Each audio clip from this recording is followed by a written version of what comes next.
So, you think you're untouchable? Word life. This is basic thugonomics.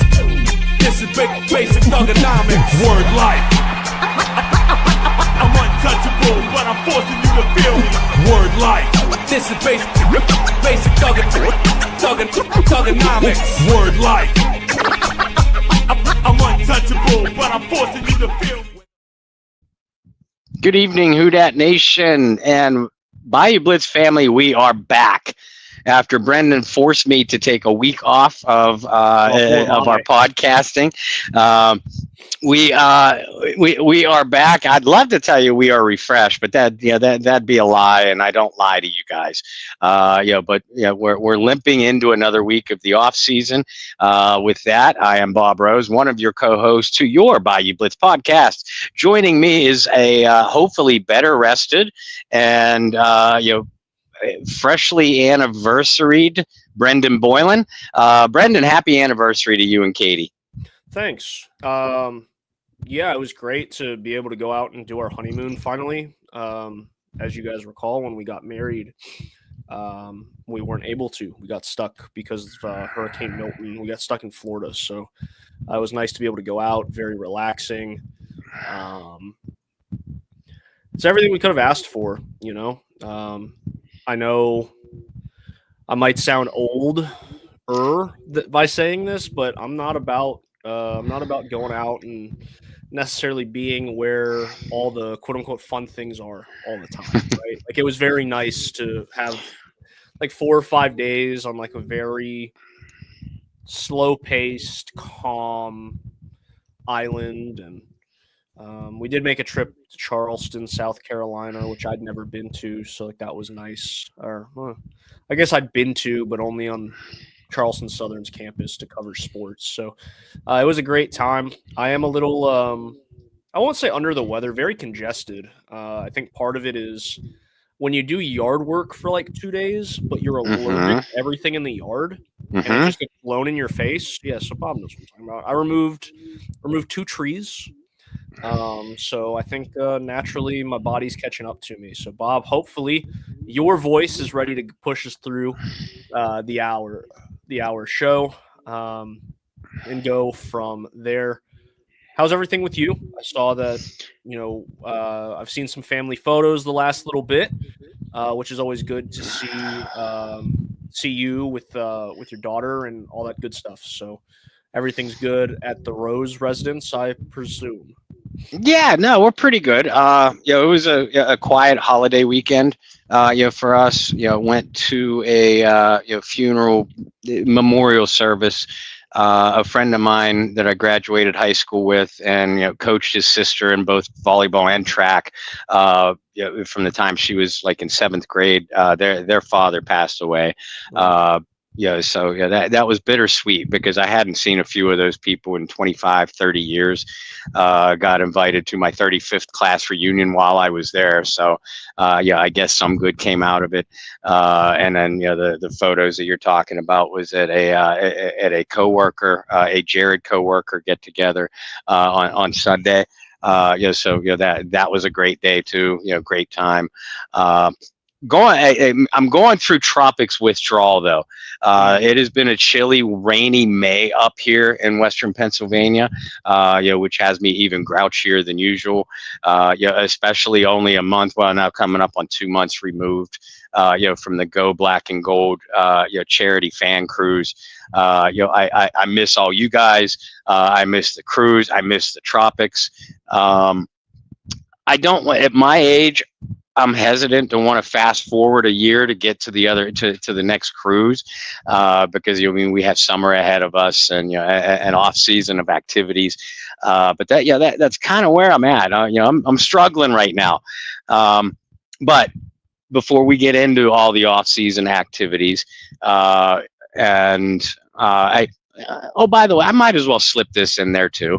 I didn't make an official announcement. I suppose I probably should, but I am now writing content for the Saints Wire, owned by USA Today, and the New Orleans Saints site itself is run by John Sigler, a gentleman that I've known for a long time, ever since my writing days back at Canal Street Chronicles.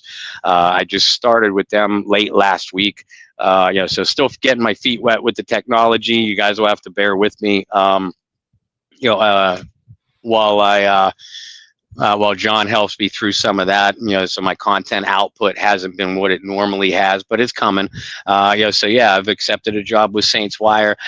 At least for the time being, I'll still be writing, as background, backup for Athlon Sports. I guess technically I'm employed by both sites right now, but my main writing will be through Saints Wire. So, happy, anxious whenever you start a new job, but I'm working with good people, good writers over there, great organization. I mean, USA Today, they're a solid name, solid background. So, I'm excited for that next chapter. Yeah, I was going to bring it up, beat me to it. But congratulations on the new gig. Thank you. I know that your stellar work will continue over there. Well, I guess I'll miss you at Athlon just a wee bit, but I still get to see you here on a weekly basis. So let's jump into some off-season stuff. Before we got on the air, I called it silly season. So we have a little bit of a direction, but that direction can kind of take us wherever we want it to. So the question that we posed today when we were talking earlier was, did the Saints really address all of their needs this offseason? Which I think is a valid question, because I think they had a lot more needs than maybe people realize or want to admit, right? And in some ways, I do think that they addressed some of those needs. In other ways, I don't think they did. So I think we should break it up and play a little game where one of us says a position and the other says whether or not they felt that those needs were met, whether that be like, you're essentially a grading system, whether it's like great, excellent, moderate, or failed to meet expectation. I think that's going to be the easiest way to go about this. I like that. It's an organized approach, which is not something we always take here at the Bayou Blitz. Never take. Hardly ever. Okay. We'll close out the show tonight. With an important announcement, from our friends over at Get Checked or Check Out as well. So you folks stay tuned in for that. For that also. Awesome. So we'll jump right into positions. I think we'll start with the easiest one, quarterback. Did the Saints meet expectation, exceed expectation, or fail to meet expectation? And I don't want to spend a lot of time on quarterback because, we'll have all summer to talk about this. Yep. But as you said, it was a glaring need coming into the offseason. And in my opinion, I think they met expectations. I can't say exceed because we haven't seen Tyler Shuck take the field yet, when the games and the plays matter for real. But they Kellen Moore clearly identified the quarterback that he wanted for his system, something that I talked about all offseason leading up to the draft. They didn't get stuck in the Derek Carr soap opera like the Steelers are with Aaron Rodgers, waiting for Derek to make a decision. Does Derek want to play for us? Does Derek not want to play for us? Is he going to be healthy? Do we trust Spencer Rattler? No. Kellen Moore identified the quarterback that he wanted. Folks, Tyler Shuck might not be the quarterback some of you wanted, but I keep telling you that doesn't matter. You're not the one getting paid to coach the New Orleans Saints. You're not the one getting paid to draft for the New Orleans Saints. I personally like Tyler Shuck as a quarterback. Watched him live a little bit in college. Really liked his film. Throws a pretty ball. And yeah, look, it wasn't a great year for draft, for the draft class at the quarterback position. At least a lot of us felt that way. But Shuck was the man that Kellen Moore wanted for his offense. And if you watch the film on Shuck, and then in turn watch the film for the different teams, the passing games where Kellen Moore has been the offensive coordinator, you can clearly see why he feels that Shuck will be a fit for this system. So, like I said, I can't say exceeds expectations because with a rookie quarterback, you never know until you know. But I will say that they met the expectations. They saw the need. They saw the need, and they filled it with the best player they felt was available. Yeah, I would agree with you. I think this is a really easy one because of everything that you just laid out. I don't really need to add a whole lot more to that.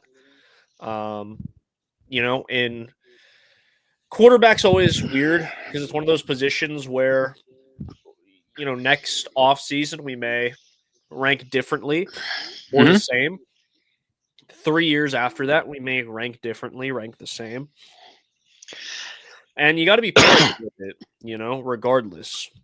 Prime example, look what's happening in my backyard here in Charlotte with Bryce Young, who was benched earlier in the year and then ended the year playing really good football and has a lot of people here in the Carolinas believing that he can and will be the franchise quarterback moving forward. So you never know. But yeah, they met the expectation. I think the expectation was to fill the need, and they filled it.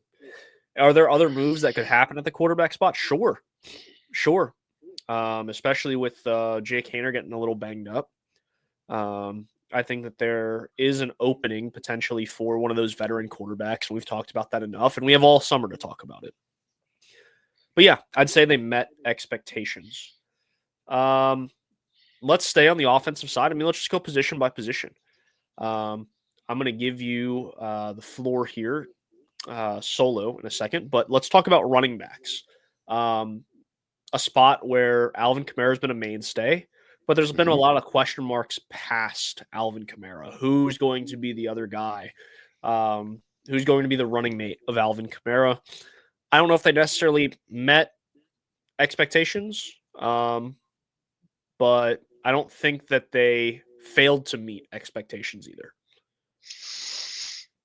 Yeah, and that's a tough one because this has been an underrated need for the team for the last few years now. Pretty much since Latavius Murray started to go downhill and then ultimately got released in that was 2020, if I'm not mistaken. I like Devin Neal, as a running back, the Kansas rookie. I like Marcus Yarns, the undrafted rookie back from Delaware. But I mean, you're talking about an undrafted player and a late day 3 selection. So it's tough to look at that on paper and say the Saints met or exceeded expectations. Only time will tell. Now, Pierre Robinson, undrafted. Chris Ivory, undrafted. Kyrie Robinson, undrafted. Even Kamara himself was a 3rd-round pick.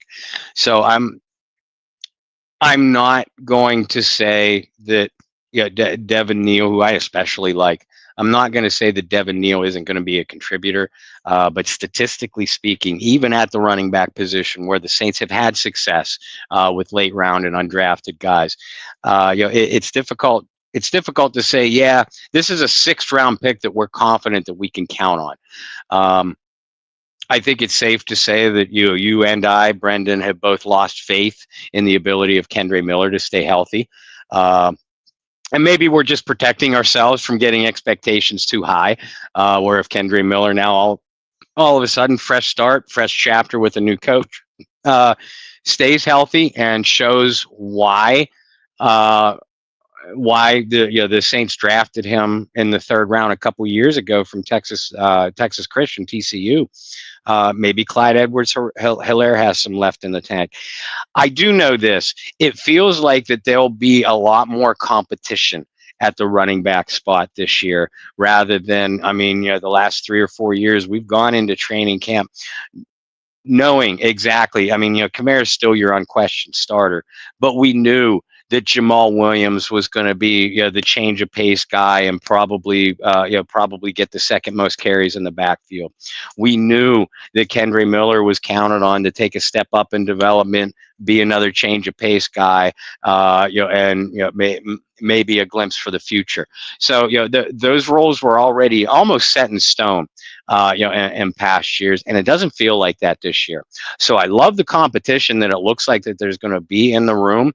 But I'm like you. I'm going to stop short of saying meets expectations, but I'm not going to be as critical as to say that they failed to meet them either. Because again, I like the limited film that I was able to get on Delaware's Marcus Yarns, and I really like Devin Neal.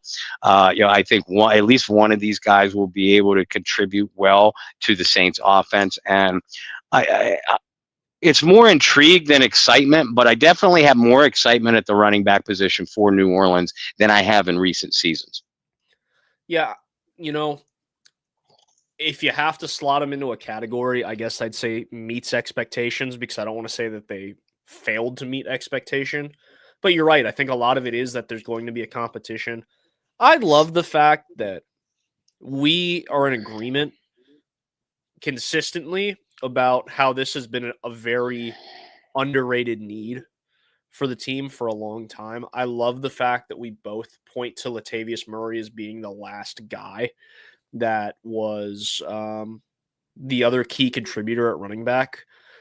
I think, honestly, when you go back through Saints history, 50 years from now, Latavius Murray is not going to be a name that comes up in Saints history, unfortunately.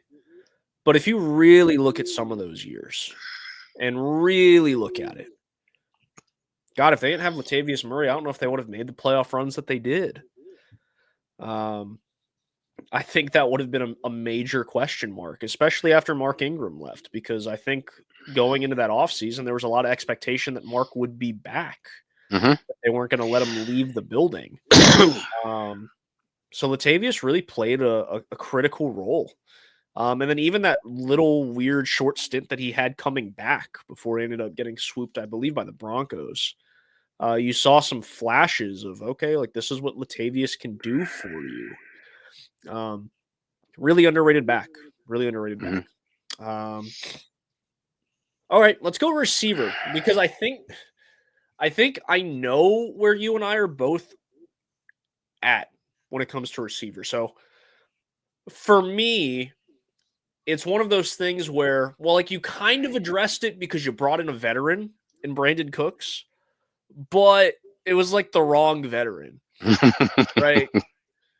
It's like when you show up to a meeting with your boss and you're like, hey, boss, like you're going to be really excited. I just had this great meeting. I brought on this new client, blah, blah, blah, blah, blah, blah, blah. And boss is like super pumped, super excited, ready to hear. And then you open your mouth and you can just like see the sudden like change in face and everything. And it's like, what's wrong, boss? Like, I thought you'd be psyched. And it's like, we've been doing business with them for a long time.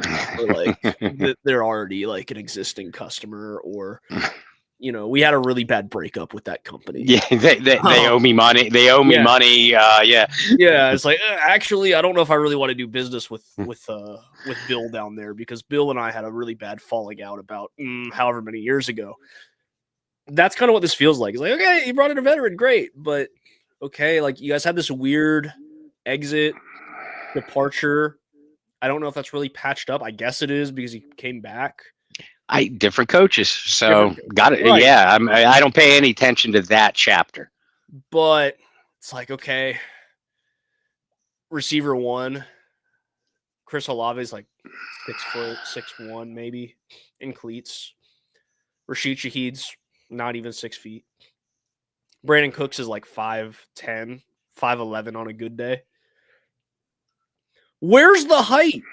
I am taller than all of them. Now, I don't have the speed nor the route running abilities, the hands, anything like they do. But I am I am physically taller than all of them. I have more, I don't know. My legs have more gravitational pull while I was growing. I don't know. Like, that's a concern. So, like, they met it in the sense of like, okay, like you brought in a veteran and we were screaming for that. Like the adult in the room, right? But then you didn't meet it because, well, you didn't meet the tall enough to ride the roller coaster because they're all so damn short. So I know we can point to Bub Means. I think that he's going to be really intriguing to watch through OTAs, mini camp, training camp, etc. I think he's going to have a lot of the local media's attention just to see where his growth is. I've written about him a few times already. Right. So, and you spoke to him prior to his rookie season. So I know that he's got a good head on his shoulders. He wants to, improve, and he's going to do the things within his control to be an option, an asset for this team. But like, there is no height. You could throw Juwan Johnson, but that's tight end, and we'll get to that position as well. But I would say the Saints failed to meet expectations because they didn't go get the big-bodied guy, which, again, underrated thing over the last few years because it's not like this is the first year without Michael Thomas. Right. It might be the first year without Michael Thomas on the roster, or last year, rather. But he only played what? I don't know. How many games did he play over the last 3 years before that? 12. Yeah, like a handful. Yeah. Or a little bit more, maybe 3 handfuls. Like, that's it. I hate it for Mike, right? I saw a great tweet rolling around this week about, if it's 4th and 10 and you gotta have a score, you throw it to Colston or Mike Thomas. Like, that's a great question. And unfortunately, Mike Thomas's prime was cut short to injury, and he will kind of get forgotten about, and someday his record will probably get broken because you're playing more games. Goodell wants it to be broke. He'll keep adding games until he has a 25-game regular season. So it's it's inevitable. In 15 years, when that gets broken, people are gonna be like, "Who was Michael Thomas?" And it's like, you have the Vince McMahon meme where it's, Dad, like, how good was prime Michael Thomas? And he's like crying. But they haven't had a big body target for years. And God, do they need one. Yeah, and that's why I say that they failed to meet expectations. Listen, I love Chris Olave.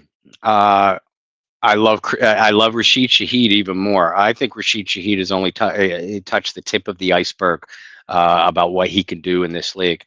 Like the fact that they brought Brandon Cooks back. Interested to see what he has left. He's not a wide receiver number 1 anymore. He never really was. Probably not WR2. But yeah, if you're talking about a guy that can threaten the defense over the top and take the top off of the defense, Brandon Cooks, I believe, still has the speed to do that. Bub Means, and Brendan alluded to this, I keep telling people, I've written about him twice, so 2 or 3 times so far this offseason.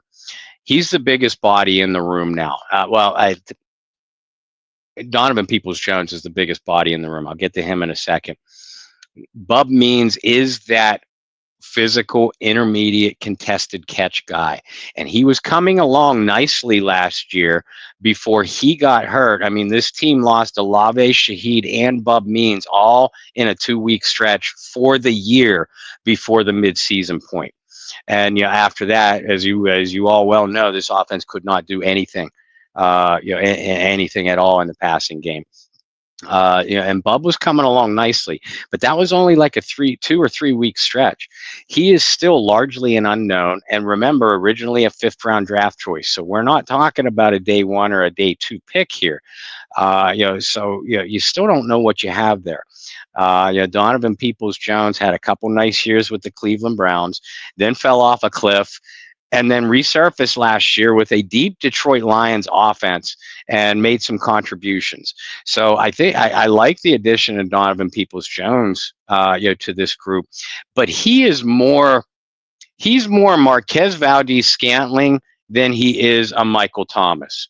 So again, you look at that receiving core and you say, who is going to make that big catch over the middle on a slant route or a contested throw when this quarterback really needs to make a completion? And I think that Bub Means has that potential for sure. But and I believe the Saints think that too. That's why they didn't go after one early in free agency. That's why they didn't draft one like at all. But because they didn't, that's why I'm going to go with failed to meet expectations. Again, I caution people, look out for Bub Means. I think I'm not talking 1,000-yard season or anything like that. I'm just talking about checking off that box that this offense has been missing, like Brendan said, since Mike Thomas's legs started to betray him. Donovan Peoples-Jones is going to be really interesting because I think he has a clear path on how he can make this roster. Mm-hmm. He's also wearing a number in the 20s, which is really going to bother me if he continues wearing that number into the regular season. Which is really backwards, and this is where our sales start to like turn different directions in our podcast. But it should not bother me because I had no problem with Ty Montgomery wearing 88. There's a name you didn't expect to hear today. Ty Right? Shout out Ty Montgomery. He was one of those guys that, and you know this too, Bob, from the time we've been covering the team for so long. Like, you had certain guys that were very aware of the publications that were covering them and when things were written about them. Oh, and yeah. Ty Montgomery was one of those guys. Yes, sir. So shout out Ty. He blocked me. So did he really? Okay, he did. Yeah, he liked my write-ups on him. So there you go. But yeah, so you have guys that were very aware of that. But if I had no problem with Ty Montgomery, a running back, wearing 88, why should I care what Donovan Peoples-Jones? But 24 is weird. I think it's 24. Like, that is a weird number for a receiver to wear, even in college ball. Right? Like in college football, it's either single digit through the teens or in the 80s. And like, those are your options. So yeah, a little weird. But he has a very clear path on the roster, Donovan Peoples-Jones. Yes. He's a bigger body guy. Like you kind of alluded to, he had a great year and then maybe a year and a half with the Cleveland Browns and then just poof. He was on a milk carton missing. Where is Donovan Peoples-Jones? So that'll be interesting. But no, I'm with you. They failed to meet the expectation because you wanted a veteran guy who was a big body target. We're not talking household name, but we're talking about like Tyler Boyd was a name we brought up a lot this offseason. A guy like that, where you're like, oh, okay, yeah, like he was a good receiver on a decent ball club for a long time, and he brings some value. Not saying that Donovan Peoples-Jones can't, not saying that Brandon Cooks can't. Just we were really looking for the size, didn't really get it. And there's that. Offensive line. This is interesting because of the things that we've seen so far in OTAs, right? Because we were like, we have a very big glaring need at a certain position. And then it got filled by a very large, big human being. I don't know if I love it, but we'll get into that. Bob, there was a lot of issues with the offensive line last year. Some of it was injury, but we did see a constant in Fuaga, who played very well as a rookie. Trevor Penning continued to make strides, and at least in my eyes, proved that he was a capable starting tackle. I won't really go further than that, but he was a capable starting tackle. Eric McCoy, his value once again was shown by just missing time. How valuable of a piece he was. Cesar Ruiz again had an up and down year. That's kind of been the story written on Ruiz. And then left tackle was just it was a rotating carousel of whoever they could find to play left guard. And now they filled that. So you have Fuaga on the left side. You draft Banks Jr., who's projected to play on the right tackle side. You move Penning inside to left guard, and then you have McCoy and Ruiz. You know, Bob, I would say they met expectations because they drafted a tackle, which was a need. I'm going to put a little pin in this, but if Penning can play left guard and play it, I'm not even talking about like well. I'm talking, can you be more serviceable than like Lucas Patrick or Landon Young? Can you give me a little bit more than those guys could? I would say they exceed expectations because then you have 3 first-round picks on the offensive line, a second-round pick or 4 because these are Ruiz, and then a second-round pick in Eric McCoy. And if you can, again, prove to be serviceable. There was a phrase we used last offseason. It was like, can you not suck, essentially? If you could just be better than that, like you're going to have a decent offensive line. And that is a lot of confidence for a guy like Tyler Shuck or Spencer Rattler, being younger quarterbacks in the NFL. Now, the Penning switch is also very interesting because prior to Shuck being selected, what was the biggest concern was like, well, Penning's like 6'7". That's a big guard. Like, how are you going to see over those dudes? Well, Tyler Shuck's 6'5", 6'6" in cleats. But yeah, so for me, they've met expectations, but I'm going to put a pin in it because if the Penning experiment works, I'm going to say they exceeded them. Yeah, I'll agree with that. I think they met expectations. Not only because of the big if that comes along with Penning, but the big if because you're talking about relying on a first-round draft choice in Banks, not knowing what you have. Is he going to be as good as a Ryan Ramczyk or even Fuaga was last year? Or is he going to be another Trevor Penning or Cesar Ruiz? Even if he's somewhere in between, then this is an upgrade for this offensive line. I also hate the shuffling. I hate whenever an offensive line shuffles because I'm a big believer in cohesion for that unit above all other units in football. But you have no choice. You have to find your best starting 5, and you have to find depth, skilled depth. We saw how important that was last year. Eric McCoy was the first to go down, but when he went down in the first series of week 3, we saw the huge, like Grand Canyon size drop off, at center after that, and then after McCoy went down, there was the revolving door at left guard when Lucas Patrick got injured. Cesar Ruiz missed a few games and was banged up a lot of the year. This was a mash unit, at a position that we were all concerned about in general as it was coming into the year. I think the plan is for Banks to play left tackle where he played at Texas, for Fuaga to move back over to right tackle where he played at Oregon State, and for Penning to play left guard where he was in OTAs. There'll be some shuffling there, but if Penning can find a home there at guard, then this offensive line has the potential to be very good by the end of the year. Penning's biggest problem has been the inability to handle any athletic defender on the edge. He has cement feet and he's slow to process. Those two things are not going to be eliminated by playing inside, but they are going to be negated to a degree. He's not going to have to block edge rushers in space.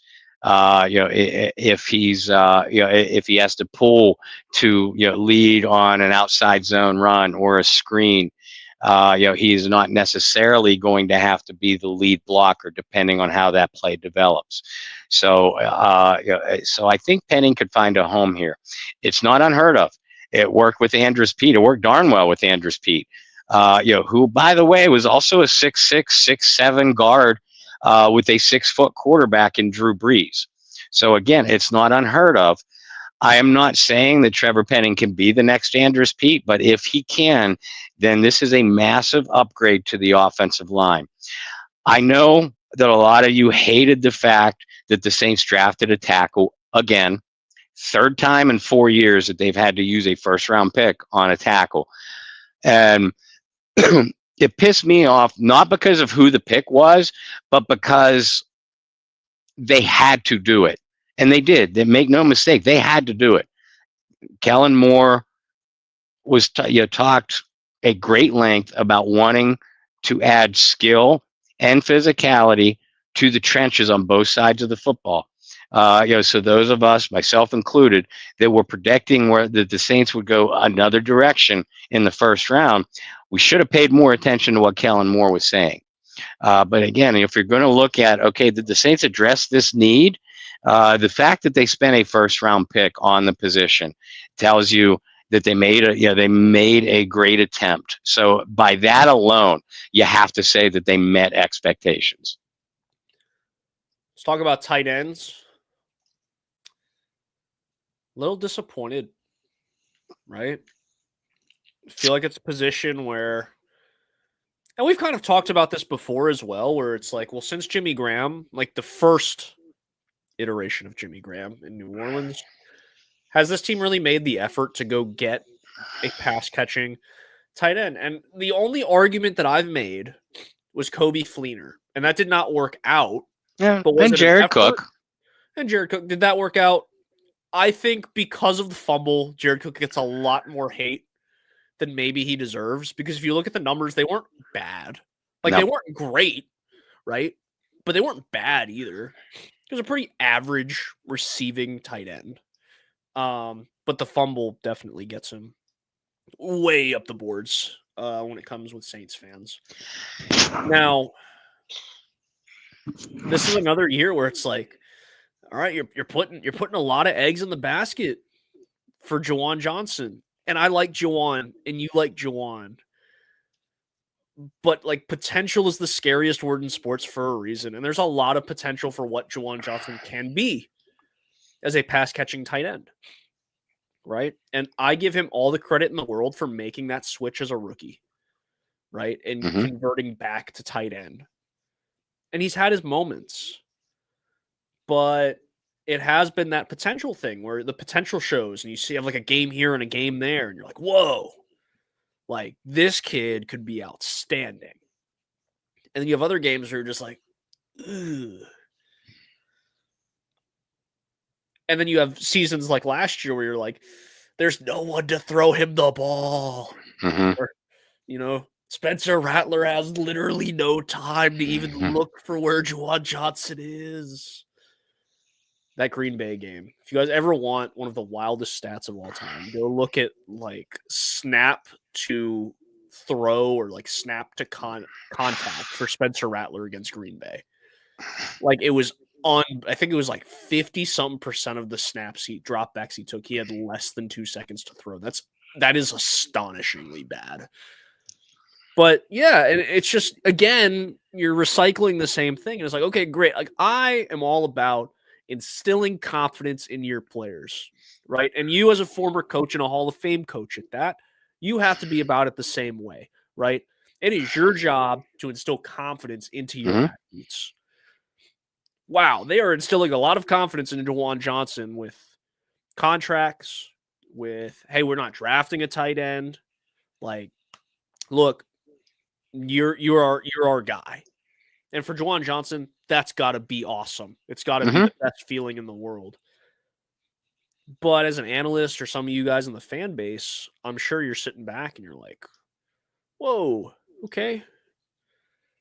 Like, we're not going to bring anybody in for competition. Like, we're not going to do anything. We're just going to hand him the keys. Like, this is not a guy who has had an 800 receiving yard in 7 touchdown season. We're not talking about, and I'm being generous there. I'm not putting him in like prime Jimmy Graham years. I'm not putting him in, top 5 receiving tight end conversations of the last couple years. Like, I'm just talking like a pretty good year.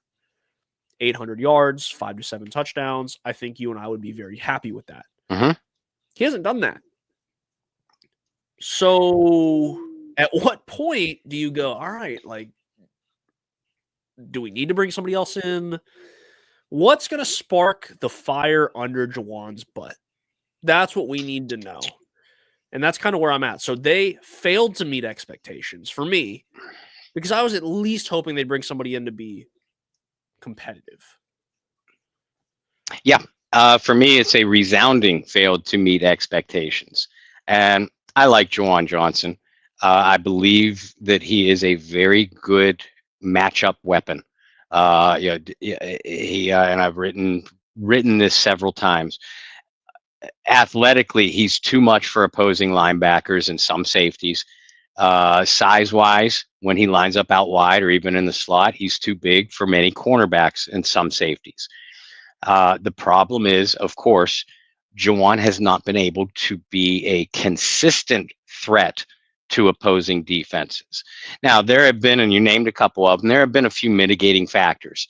But we're going into year 4 of Juwan Johnson at tight end. When are we going to stop talking about when is the light going to turn on for this guy? Maybe it's not going to. Maybe what he has been is what he is. I hope I'm wrong. The Saints clearly believe that I'm wrong because, again, they didn't even address tight end in free agency at all. And I mean, they just completely ignore it for like the 6th, 7th year in a row. They didn't address it in the draft until the UCLA pass catcher in the 7th round, like 6 picks from the last choice. And I know a lot of you like Dallin Halker last year. This UCLA guy is picture Dallin Halker. Now they got 2 of them. And I look around the National Football League and I see Travis Kelce in Kansas City, George Kittle in San Francisco, Sam Laporta in Detroit, TJ Hawkinson in Minnesota, Dallas Goedert in Philadelphia. My point is, and I forget the player's name, but the kid, I think he was a rookie last year, Dalton Kincaid in Buffalo. The league's better offenses have a tight end that just strikes fear into opposing defenses because they cannot match up with him. And I mentioned Dallas Goedert. Kellen Moore had Dallas Goedert last year. That's why I felt like for sure coming into the draft, I was like, okay, the wide receiver class didn't excite me at one bit. And we talked about, the receiver position a minute ago. Saints need a big-bodied pass catcher. You and I were talking, hey, coming into the draft, hey, maybe they don't get one at wide receiver. Maybe they get one at tight end, a tight end class that we both loved. First 2 days go by, completely ignore it. So maybe they see something in Juwan Johnson. Maybe they think that light is going to turn on. But again, if you view this as a need coming into the offseason, and I did, the Saints clearly didn't meet it. So again, they get a resounding fails to meet expectations from me. Well, I agree with you. So there's that. We've been on the same page for most of it. Let's flip-flop to the defense. Defensive line. How do we want to break this up? Because are you going to include edge on defensive line? Yeah, let's go. And I know we got to pick up our pace here, but let's go defensive line.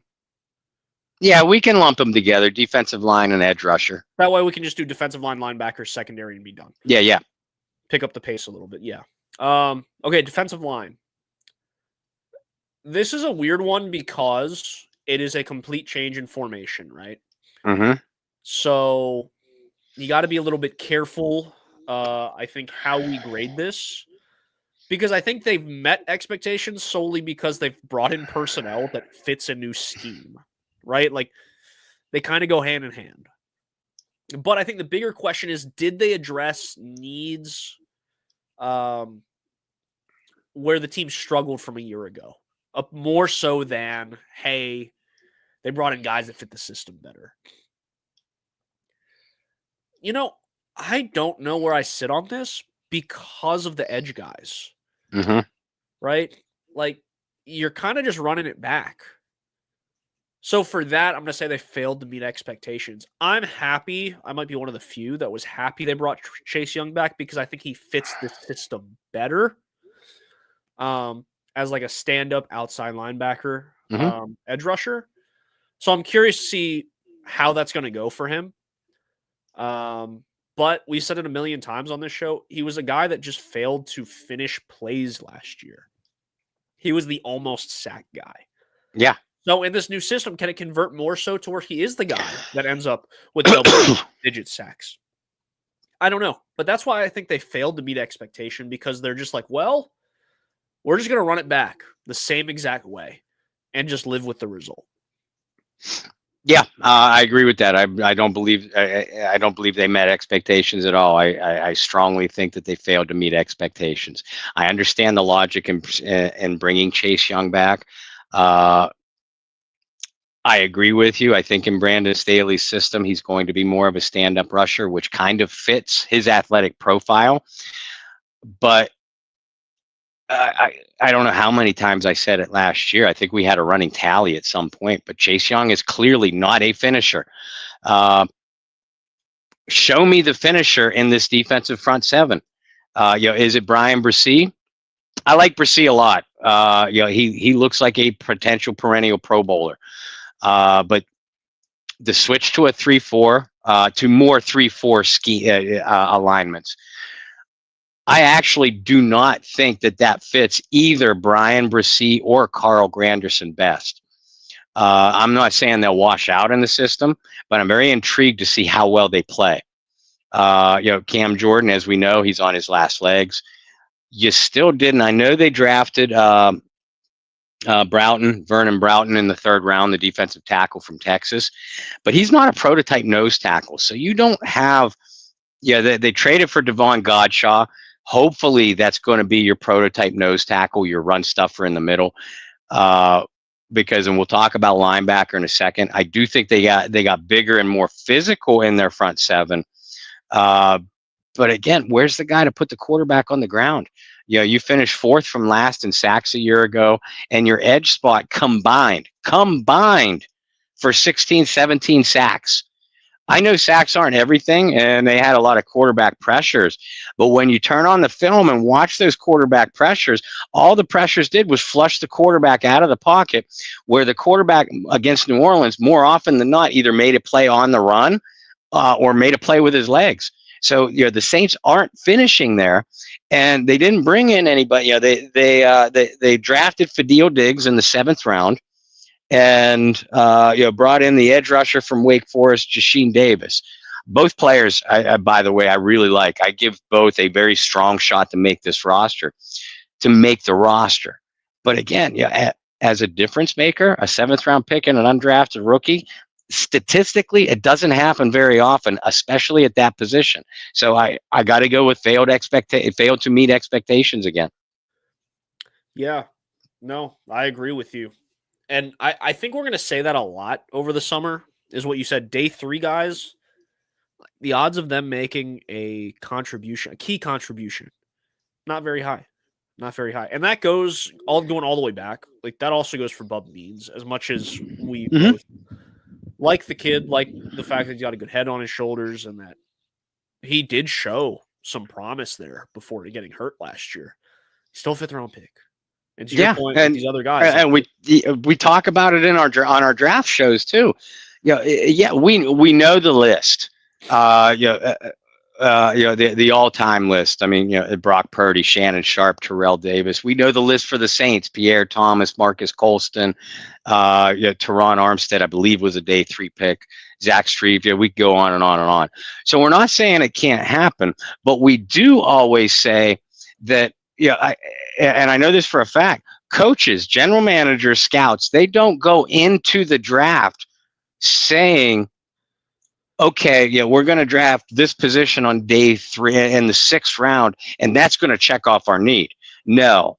By the time you get to that point, to day 3 in the draft, to rounds 5, 6, and 7 of the draft, you are drafting best player available on the board and hoping you catch lightning in a bottle. Again, we know the list of names, but statistically, against the thousands and thousands of players that have been drafted in that range over the years, yeah, statistically, it's a small percentage that makes the team, and even smaller percentage that makes an impact as a rookie. Yep. Let's talk about linebackers. Again, interesting because of the switch to the 3-4. We were begging for them to get some depth at linebacker, right? Behind Demario Davis and behind Pete Warner. Well, they did that. They went and got a massive human being out of Oklahoma in the third round of the draft. So for me, they met expectations. They got a little bit deeper at the position. I still think they could go and potentially get a guy in free agency if they really wanted to. I expect more bodies to be brought in for camp. I hate using the term camp bodies, but I do expect some guys to be brought in and, them get a closer look, maybe a veteran guy or two. So for me, it's kind of simple. They met it. They didn't exceed. They didn't fail to meet because they clearly addressed it in the draft. But kind of similar to how we graded the quarterbacks with Tyler Shuck. Like, I can't say anything more than met because we haven't seen the kid play yet. Yeah, I agree with you. I do think they met expectations. There were a couple linebackers that I was hoping that they would target in day 2. Instead, they waited till the very early portion of day 3 in the 4th round, which to me, when I say day 3 picks, I usually want to specify 5th, 6th, and 7th round. To me, the 4th round is really just an extension of day 3. You're still getting a lot of guys that will typically make some kind of contribution as a rookie. And I think that Danny Stutzman, the 4th round linebacker from Oklahoma, is going to do just that. I hate Stutzman in coverage, but this was the 31st ranked rush defense in the league a year ago. They needed to get bigger in the middle. We talked about them doing that up front. I think they checked off that box with Stutzman at linebacker. Demario Davis has still got some very good football left in him. Pete Warner is still a solid compliment. I think Brandon Staley is going to find a way to get Danny Stutzman on the field. And I think that we could potentially, if he improves his pass defense, we could potentially finally be looking at the possible replacement for Demario Davis. And I also like the undrafted rookie linebacker that they signed from Rutgers, Tareem Powell. I agree with you, Brendan. It wouldn't surprise me at all to see the Saints bring in a veteran linebacker or two, most likely a guy that's had experience in Brandon Staley's system or a very similar defensive scheme. But I do think that they met expectations here. And then finally with secondary, which I think this one is going to be the one that is, I don't want to say the most up for debate. It's just because they lost so much from a year ago, right? With trading Marshawn Lattimore, losing Paulson Adebo. I think you can make an argument one way or another. I think in a sense, very similar to what I said about the defensive line and the defensive front was, I guess they kind of had to meet expectation because of everything that they lost. But do we really like everything that they did? I don't know. Like, bringing back Isaac Yiadom was interesting. I think that was an interesting move on their part. I thought that they could have improved its safety. Didn't love the pick in the draft, getting more of a box safety than a free roaming safety. I know that was a pick that, had you scratching your head as well. With my middle finger, had me scratching my head. Yeah. Well, there you go. So, like, I feel like they failed to beat expectation because you had such a gaping hole, and opposed to like filling the hole, you kind of like covered it with duct tape. Not even flex tape. We didn't even do the flex tape, annoying ad that pops up on my TV at 2:00. It's just a regular roll of duct tape, which at some point you're going to have to replace still. And that's kind of where I'm at with them. Is like, well, like, you kind of just did enough. I don't know about meeting expectation. Certainly not exceeding expectation. It's just a band-aid over a problem that needs to be addressed at some point. Yeah, it does. And I think the bigger problem might actually be at cornerback. But I like the addition of Justin Reed. Yeah, I do think I loved Will Harris, and I hated to see him go. But I don't think there's too many people that would not say that Justin Reed is an upgrade over Will Harris. But the third round pick of Jonas Sanker from Virginia, I get the logic that you want to improve your run defense, but you also don't want to get worse in coverage. And Jonas Sanker makes you worse in coverage. Again, just my opinion. We'll see. I really like the fourth round draft choice of Quincy Riley. They had 2 fourth round picks, Danny Stutzman, who we just talked about, and Quincy Riley, a cornerback from Louisville. Now, Riley's recovering from an injury. He's getting off to a slow start in camp. That concerns me a little bit because, like you said, the only thing, you lost Paulson Adebo, you lost Marshawn Lattimore, and you only brought in Isaac Yiadom. Yiadom has had one serviceable year in his career. Granted, that was with the Saints 2 years ago.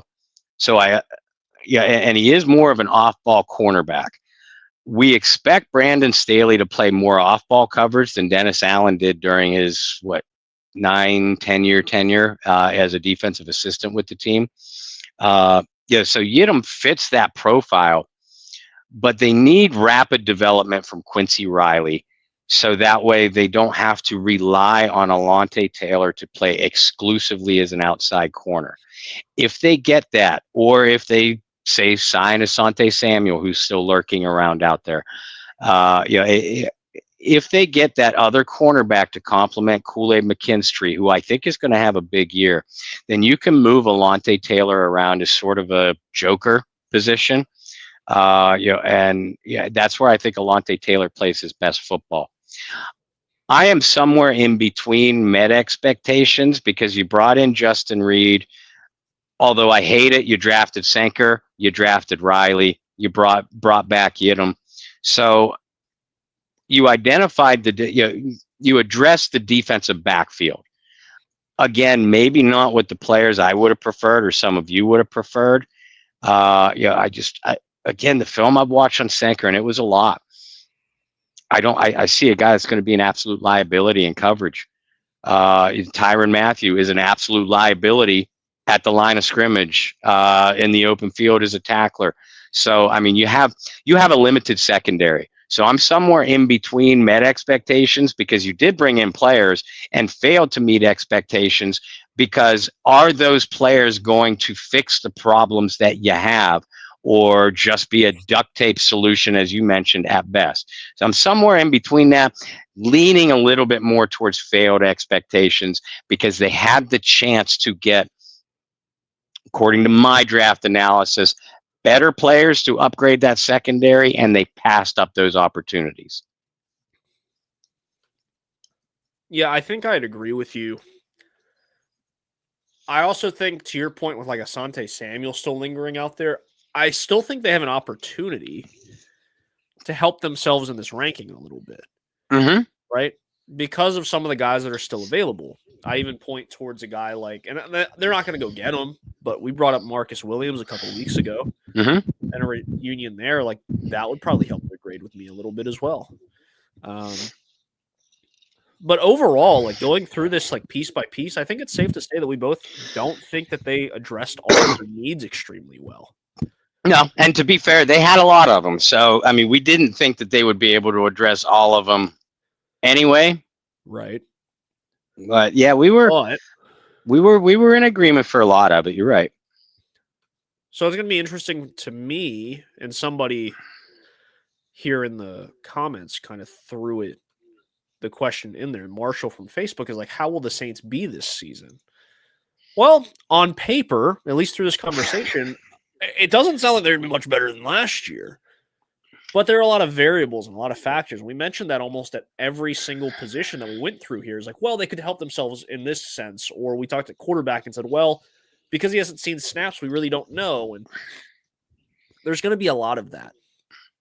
A lot depends on not only rookie development, but the development of their second-year players and the continued development of guys like Brian Brissy, Talise Fawaga, et cetera. And obviously, and I don't want to talk any more about the quarterback position, but how quickly is Shuck going to develop? Yep. How healthy are they going to be? They have the talent. They have talent at several positions. But as we saw last year, 1 or 2 injuries exposes them for how thin they are. And that's when the season started to bottom out on them. Well, and remember that too. I mean, look at the teams that have consistently been in the Super Bowl. I'll just point at the Eagles and the Chiefs, right? That's the easy ones to point to. Both those teams are deep at every position for the most part. And I'm not talking that they just have, Pro Bowlers coming off the bench or, Pro Bowlers left and right that are just fill-in role players. Like, they legitimately have talent from top to bottom. Mm-hmm. And that's why you see these guys get plucked away from teams that win Super Bowls and are consistently there because, well, they're going to get a payday opposed to being, the backup defensive tackle for one of these teams. And that's what happens. And honestly, it's not just in football. It's in most sports. The deeper you are, the better you're going to be. And frankly, the last few years for the Saints, they just haven't been deep. Now, injuries happen, and the Saints have had the injury bug. It happens. It's a part of the game. But the fact that they have no depth has also been a key contributor into them not being very good the last few years. And hopefully, as we kind of went through position by position, you might feel a little bit better about certain positions because there is more depth. Other positions, you're like, okay, like defensive line and edge, you kind of said, well, they're just kind of running it back. That might scare you a little bit. But you might hear the running back position and be like, well, there's going to be a competition. There's going to be depth. That's a good thing. Wide receiver, not so much, but, it's fine. So ultimately, hopefully those things kind of give you guys a little bit of a better idea as we move into OTA, mini camp, training camp, kind of where this team is. Bob, you have a big announcement from our favorite sponsors. So I'm going to give you the floor to talk about Get Checked or Check Out and what's going on with them. Yeah, I do, and we love you guys. We love Get Checked or Check Out, what they stand for, what they do for us, and it's our privilege to do everything that we can do for them.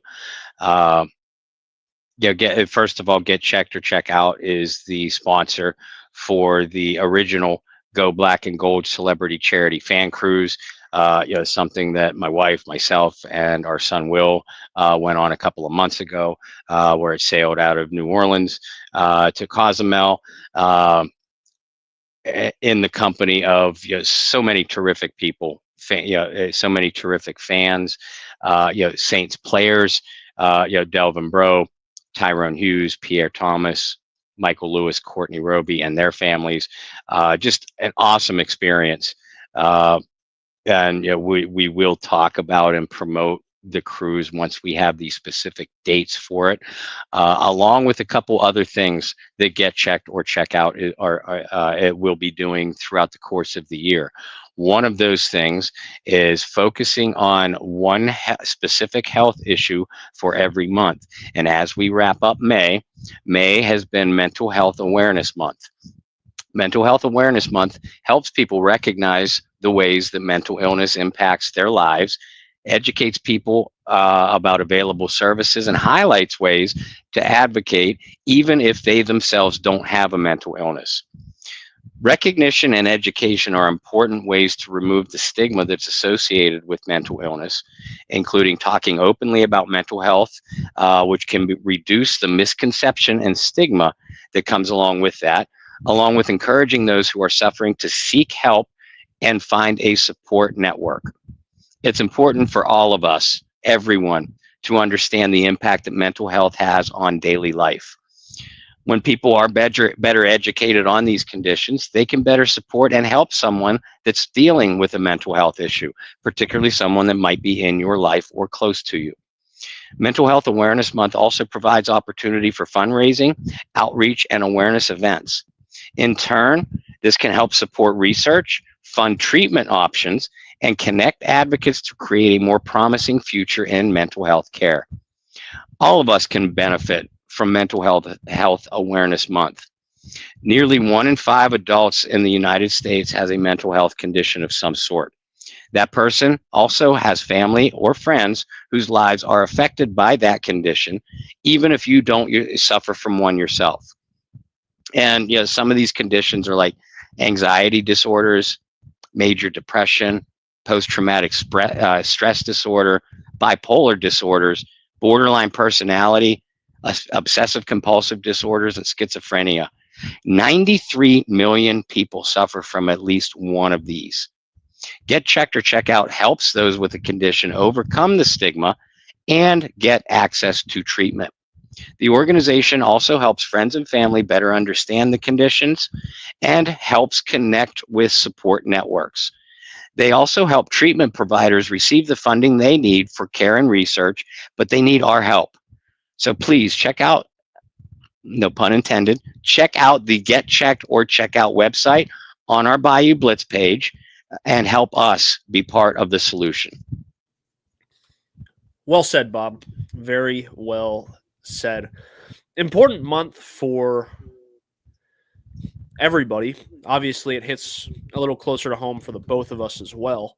But this is the last, I guess, time that we'll have that read, as the month of May is almost over. But that doesn't mean that the support is over. That doesn't mean that the importance of mental health is over. That's something that's going to go year round. And I know Get Checked or Check Out will also continue to provide those resources for people throughout the year. So just because the end of May, you might look at your phone on June 1st and be like, damn, like I really need help. That doesn't mean you can't reach out at that point. Like, right. Reach out, find your resources. I think we talk about it almost every week, is find that person in your life that you can talk to. And if you can't get a hold of person A, go to person B and person C and all the way through your contacts until you get the help that you need, or whether that be from one of your loved ones or close friends, or whether that means reaching out and going to the website and Get Checked or Check Out, or going and finding your resources online. That stuff's so important. I know it holds a deep spot in my heart. My parents founded a nonprofit about mental health education, and my dad's coffee company, still goes and donates part of their profits to some of those organizations. Those things are so important. So, like I said, just because May's over doesn't mean you stop. Right. And I struggle with depression myself. I'm not ashamed to admit that. It's nothing to be embarrassed about. I've had a few issues in my family, including with one of my children, and other friends and loved ones in my life. And it is important to have that support network, but it's equally important to help the networks like Get Checked or Check Out.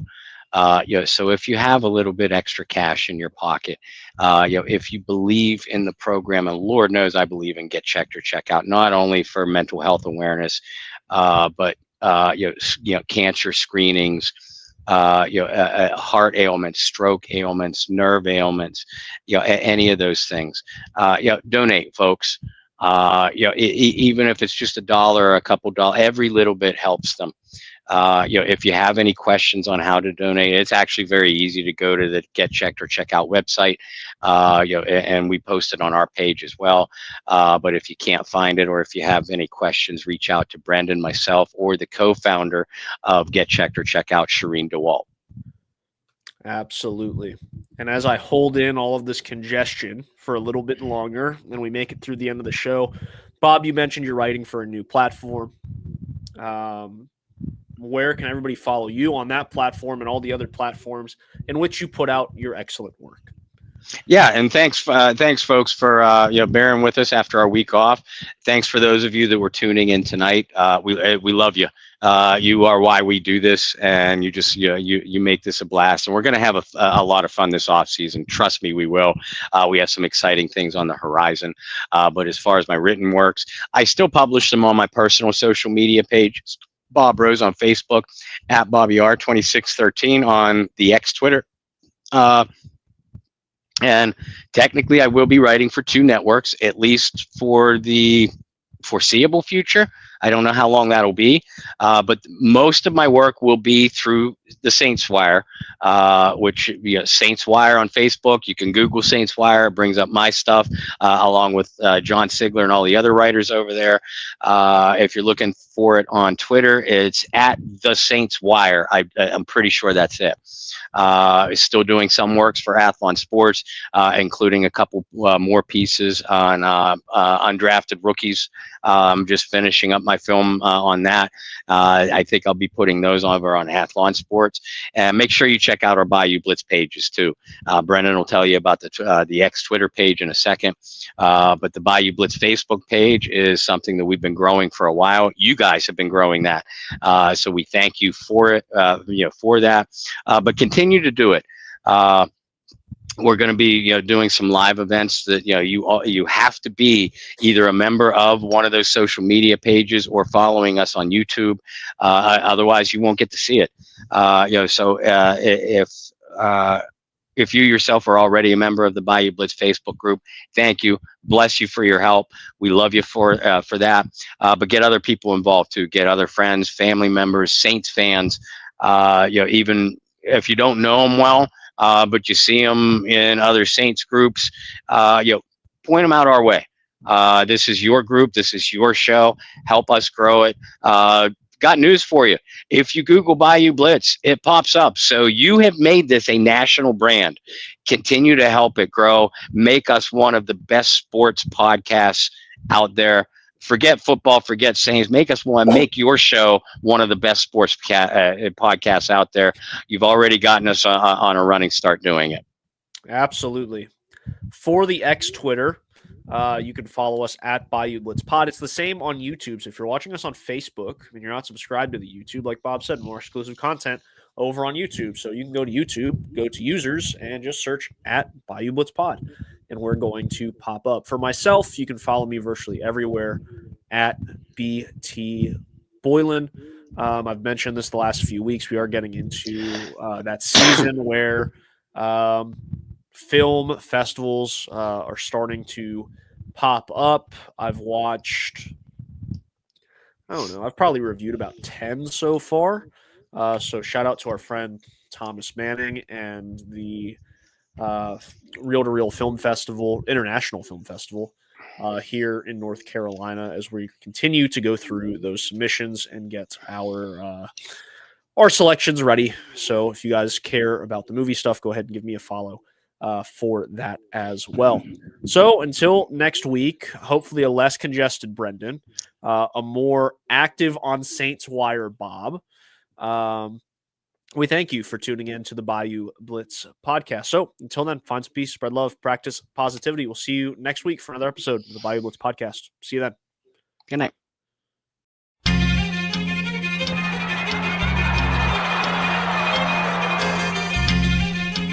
So, you think you're untouchable? Word life. This is basic thugonomics. This is basic thugonomics. Word life.